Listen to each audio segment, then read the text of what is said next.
सभी दोस्तों को मेरा प्यार भरा नमस्कार। मेरा नाम है निक्की। तो यहाँ चारों तरफ बस चीड़ के ही पेड़ नजर आ रहे हैं और डर के आगे पहाड़ी हैं। ये देखिए, पूरी ताकत इस्तेमाल करनी पड़ रही है और तब जाके ये बज रहा है। और नागराजा देवता का मंदिर कृष्ण भगवान को समर्पित है। मत्स्य अवतार श्री हरिनारायण। राजा मंदिर से कुछ इस तरीके से दिखता है हमारा प्यारा 44 शहर।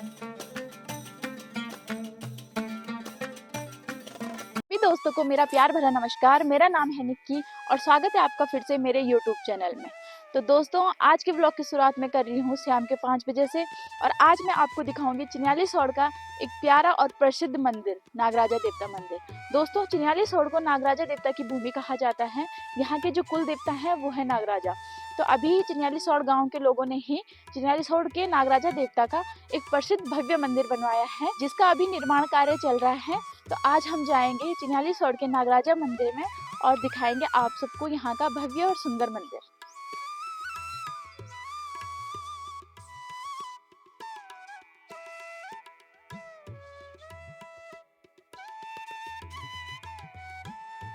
आगे बढ़ते हुए अब हम पहुंच चुके हैं चिन्याली गांव के चौक पे, जहां हम पहुंच चुके हैं अब ऑल वेदर रोड में, जो इस तरफ जाती है ऋषिकेश की तरफ और ये वाला जो रूट है ये जाता है उत्तरकाशी की तरफ। लेकिन हमारी मंजिल है सीधा जो जोड़ता है इसे चिन्याली गांव से, और हमें जाना है आज चिन्याली गांव वाले रोड पे। आगे बढ़ते हुए अब हम पहुंच चुके हैं चिन्याली गांव में, जो यहाँ का मुख्य गांव है, जिसके आधार पर ही ये पूरा चिन्यालीसौड़ बाजार जाना जाता है। ये है हमारी मंजिल, जो ऊपर आपको ये मंदिर दिख रहा है टॉप में, इस चोटी के ऊपर यहाँ जाना है हमें आज पहाड़ के इस चोटी तक। ये जो रोड है ये जाती है सीधी कोट बागी के लिए, लेकिन यहीं से जो रोड कटी है ये कटी है नागराजा मंदिर के लिए। तो आज के सफर में हम चढ़ेंगे इस तरफ। और यहाँ एक तो रोड कच्ची है लेकिन साथ में चढ़ाई भी खतरनाक है, जहाँ अगर एक बार गाड़ी में ब्रेक लग गया तो गाड़ी उठाना बड़ा मुश्किल हो रहा है, क्योंकि इस रोड का निर्माण सिर्फ और सिर्फ मंदिर में सामान पहुंचाने की दृष्टि से किया गया था। इसलिए यह रोड अभी तक अविकसित है और भाई इसका विकास होना भी बहुत जरूरी है, क्योंकि रोड कच्ची है और अगर सामने से कोई गाड़ी आती है तो साइड लगने की या फिर गाड़ी बैक करने की बिल्कुल भी जगह नहीं है। ये रोड बनाने का मुख्य उद्देश्य था मंदिर का सामान पहुंचाना, जो कि इस तरीके से यहाँ पर है। और इसके बाद ये सामान जाता है पैदल मंदिर तक, क्योंकि मंदिर का अभी निर्माण कार्य चल ही रहा है, उसका उद्घाटन नहीं हुआ है, तो अभी भी इसमें सामान ले जाया जा रहा है। और हम भी आ चुके हैं यहाँ तक। यहाँ से आगे हमारी गाड़ी नहीं जाएगी, अब हम यहाँ से जाएंगे पैदल। अपनी गाड़ी साइड लगा करके अब हमारी आगे की जो यात्रा है वो होने वाली है पैदल, क्योंकि यहाँ से ऊपर की तरफ रोड नहीं है। तो अब हम चलेंगे। तो यहाँ चारों तरफ बस चीड़ के ही पेड़ नज़र आ रहे हैं और चीड़ के पेड़ों से गिरे हुए ये छिंतेड़े, इनको हमारे यहाँ छिंतेड़ा बोला जाता है। आप बताएं कमेंट में कि आपके यहाँ इन्हें क्या बोला जाता है। तो कैसा लग रहा है आपको चढ़ाई चढ़ के? मज़ा आ रहा है। मज़ा आ रहा है? सांस नहीं फूल रही? मेरी तो भाई प्रैक्टिस।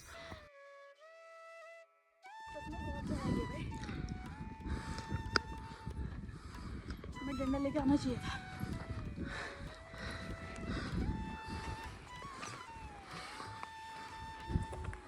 तो यहाँ ये इस तरीके के छोटे छोटे मंदिर भी देखने को मिल रहे हैं और मुझे पता नहीं है किस देवता के हैं, लेकिन ये हमारे किसी देवता के होंगे यहाँ के।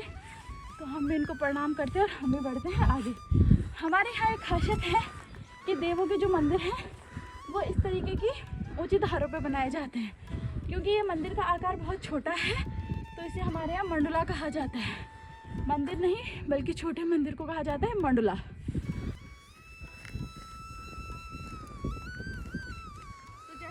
आगे बढ़ रहे हैं हमें ये छिंतेड़ा और ज़्यादा देखने को मिल रहे हैं और मेरा तो मन कर रहा है भाई इन्हें घर ले जाऊँ, क्योंकि सर्दियों में इनमें आग सेकने में वो जितना मज़ा आता है उससे ज़्यादा प्यारे लगते हैं ये सजा के। अगर इनमें कलर किया जाए तो बड़े प्यारे लगते हैं। तो सफ़र में आगे बढ़ते हुए हम आ चुके हैं इस धार में, जहाँ का व्यू बहुत ही बढ़िया है और यहाँ से दिखता है जो बागी गाँव है वो बहुत ही बढ़िया, और इसके ऊपर जो गाँव है उसका नाम है कोट, और यहाँ से दिखता है हमारा चिन्यालीसौड़ और चिन्याली गांव का बेहद ही खूबसूरत नज़ारा।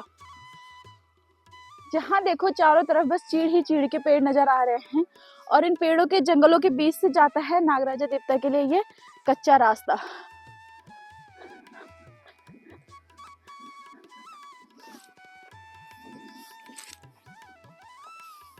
आगे बढ़ते हुए अब हम पहुंच चुके हैं ये हाई टेंशन जो पॉल है इसके सामने।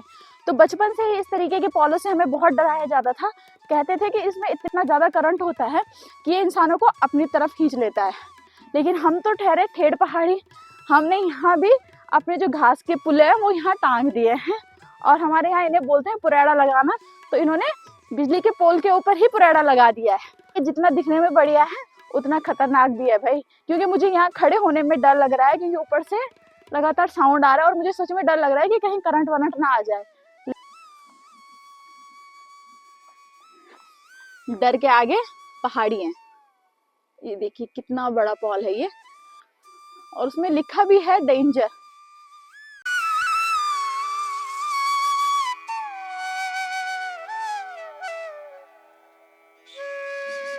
मुझे सच में पता नहीं था यहाँ इतना ज्यादा चलने को है, वरना फिर मैं थोड़ा और खा पी के आती या कम खा के आती, क्योंकि भरे हुए पेट में चलना थोड़ा मुश्किल हो रहा है।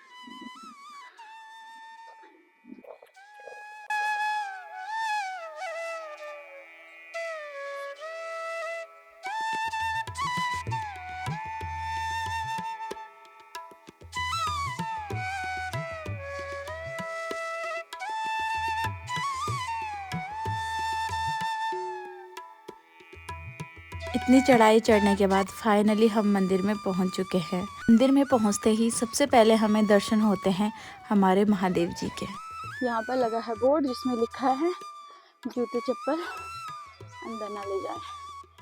चलिए हम भी पहले अपने जूते चप्पल खोलते हैं और फिर बढ़ते हैं आगे। नंदी जी और शायद अभी यहाँ पर शिवलिंग स्थापित होनी बाकी है। मंदिर है उसे बनाने के लिए किसी भी प्रकार की कमी नहीं छोड़ी गई। इसकी सुंदरता को बढ़ाने के लिए ये अभी यहाँ पॉल लगाए गए हैं, और शायद इन पे अभी लाइट्स वगैरह फिटिंग होनी बाकी है, क्योंकि यहाँ ये तार दिख रहे हैं। और ये शायद इस तरफ जो है यहाँ फूल या पेड़ वगैरह लगाए जाएंगे, जिससे मंदिर की सुंदरता में चार चांद लग जाएंगे। तो सबसे पहले चलते हैं नागराजा देवता के मुख्य मंदिर में।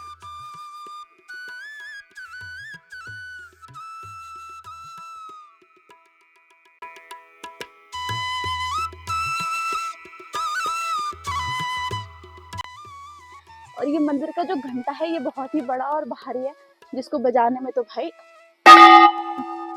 पूरी ताकत इस्तेमाल करनी पड़ रही है, और तब जाके ये बज रहा है। और इसकी जो ध्वनि है वो मेरे हिसाब से पूरे चिन्याली शहर तक जाती होगी।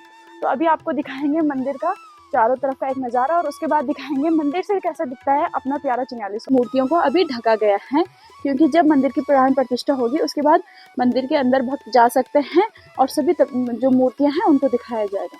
ये भगवान नागराजा की बहुत ही दिव्य प्रतिमा यहाँ पर बनाई गई है। नागराजा देवता का मंदिर कृष्ण भगवान को समर्पित है। कृष्ण यानी कृष्ण भगवान थे विष्णु के अवतार, तो यहाँ एक तरीके से ये मंदिर विष्णु और कृष्ण भगवान को समर्पित है। ये देखिए मंदिर के मुख्य द्वार पर दोनों तरफ एक एक मूर्ति रखी गई है, जिनका अभी पता नहीं चल पा रहा है ये कौन से देवता की है, क्योंकि इन्हें ढका गया है प्राण प्रतिष्ठा तक।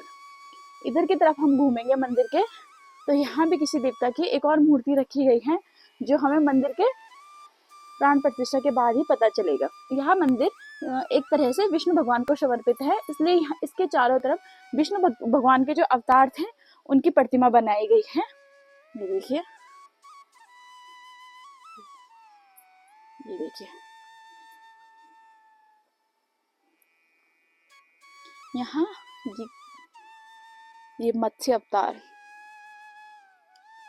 श्री हरिनारायण, ये मत्स्य अवतार की, और ये विष्णु भगवान का मनमोहिनी अवतार, और इनके हाथ में दिखाया हुआ ये अमृत कलश, जो मनमोहिनी के रूप में विष्णु भगवान ने देवताओं को बांटा था।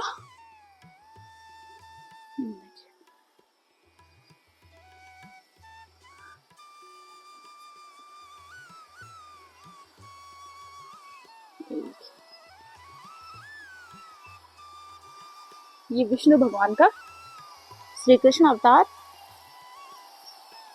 और ये श्री राम। श्री नागराज देवता के इस मंदिर को संगमरमर के पत्थरों से सजाया गया है, जो कि दिखने में बहुत ही प्यारा और बहुत ही खूबसूरत लगता है। तो मंदिर के जो ग्राउंड फ्लोर है वहाँ पर बने हैं ये बड़े बड़े से हॉल टाइप के, जहाँ लगभग 200 से 250 लोगों के रुकने की व्यवस्था बनी हुई है, क्योंकि जब भी मंदिर का निर्माण होगा या मंदिर में किसी भी प्रकार के कार्यक्रम होंगे तो वो लोगों के रुकने की व्यवस्था यहाँ कराई जाएगी, क्योंकि मंदिर मुख्य बाजार से बहुत दूर है, इसलिए लोगों के रुकने के लिए यहाँ व्यवस्था होनी बहुत जरूरी थी। मंदिर का जो बाहर गार्डन का प्रांगण है वहाँ पर ये देवी की मूर्ति बनाई गई है, जिसकी भी अभी प्राण प्रतिष्ठा होनी बाकी है। और इस तरफ है एक जंगल, सेफ्टी के लिए इस तरीके से ये तार बाड़ की गई है ताकि कोई जंगली जानवर मंदिर के अंदर ना आए और यहाँ रहने वाले किसी को भी नुकसान ना पहुंचे और वो बाहर की तरफ ना जाए। मंदिर की एक जो चीज़ है वो मुझे बहुत ही प्यारी लगी। मंदिर का अभी पूरा निर्माण कार्य नहीं हो पाया है, लेकिन यहाँ अभी से ये इस तरीके के फूलों के पौधे लगाए गए हैं मंदिर की सुंदरता बढ़ाने के लिए। नागराजा मंदिर से चिन्यालीसौड़ गांव इस तरीके से दिखता है। ये है चिन्यालीसौड़ गांव और इसके बीचों बीच ये जा रही है ऑलवेदर रोड, और ऑलवेदर रोड से लगा हुआ ये चिन्यालीसौड़ का एयरपोर्ट, ये देखिए। और एयरपोर्ट के बगल में ये पूरा चिन्यालीसौड़ से है।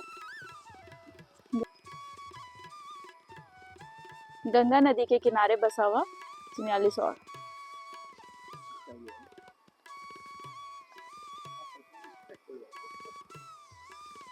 चिन्यालीसौड़ का ही बाजार नागणी, और इधर से आगे बढ़ते हुए ये पूरा नागणी बाजार, उसके आगे है चिन्यालीसौड़ और उधर दूर दिख रहा है पीपल मंडी बाजार। और यहाँ से जो चिन्यालीसौड़ का आर्च ब्रिज है वो भी नजर आ रहा है। हाँ, जो है वो श्रीमान जी जो हैं इनके जान पहचान वाले हैं, तो उन्होंने हमारे लिए चाय ला दी। और चाय रखने के लिए इस तरीके से ये जो पुराने पेड़ हैं इनके इस तरीके से ये टेबल बनाए गए हैं, जो दिखने में बड़े ही प्यारे लग रहे हैं।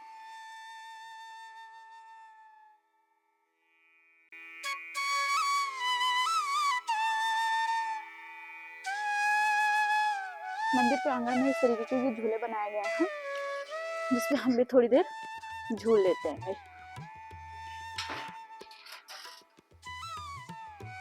चलते हैं घर की तरफ, क्योंकि देर बहुत हो गई है और घर पहुंचते पहुंचते हमें रात पड़ जाएगी।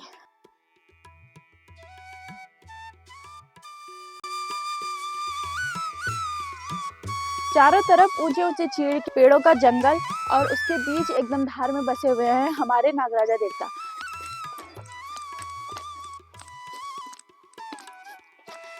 तो जितनी हालत खराब हुई थी हमारे ऊपर चढ़ते टाइम, उतना ही मजा आ रहा है नीचे उतरते टाइम। नीचे उतरते टाइम तो भाई समय का पता ही नहीं चल रहा है, लेकिन साथ ही साथ इसमें खतरा भी है। खतरा है कि अगर फिसल गए तो नीचे रुकने के लिए कुछ नहीं है। जंगल के बीचों बीच इस तरीके की दीवार दी गई है, जिन्हें हमारी पहाड़ी भाषा में मुनूर कहा जाता है। जंगल के बीचों बीच इनका होने का मतलब है कि इस मुनूर के उस साइड किसी और का खेत है या फिर किसी और की जगह है, और इस साइड किसी और की है। तो ऐसे जंगलों में दो गांवों का जहाँ पर बॉर्डर होता है, तो उसके बीचों बीच इस तरीके की मुनूर दी जाती है। ये देखिए, सारे रास्ते में नीचे तक आपको ये मुनूर देखने को मिलेगी। ये एक तरीके का बॉर्डर है, पार्टीशन है कि इस मुनूर के उस तरफ किसी और की जगह है और इस तरफ किसी और की जगह है। ये अक्सर तब दी जाती है जब जगह किसी सरकार से जुड़ी हो सकता है इसकी तरफ किसी कोई सरकारी ज़मीन हो, या फिर ये इन दोनों ज़मीनों के मालिक दूसरे गांव के लोग हों, तब ये मुनूर दी जाती है। तो बस घने जंगल ही जंगल हैं, और ऐसे जंगलों में शाम के समय जंगली जानवरों का खतरा और बढ़ जाता है। और अभी अभी मैंने 2 जंगली जानवर यहाँ देखे हैं, मुझे उनका नाम नहीं पता एग्जैक्ट क्या है, लेकिन हमारी गढ़वाली भाषा में उन्हें तुतरयाल कहा जाता है। और उनको देख के मुझे लग रहा है यहाँ और भी कई तरीके के जंगली जानवर हो सकते हैं। तो हम जल्दी जल्दी बढ़ते हैं आगे अपनी गाड़ी की तरफ।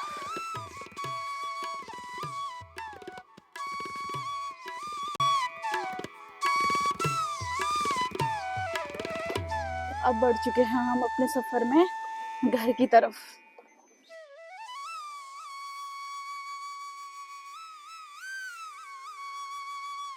तो दोस्तों, आज की इस वीडियो को यहीं पे समाप्त करते हैं। अगर आपको ये वीडियो पसंद आई तो इसे लाइक करें, और अगर आपने अभी तक मेरे चैनल को सब्सक्राइब नहीं किया है तो चैनल को सब्सक्राइब करें। आप सभी का बहुत बहुत धन्यवाद।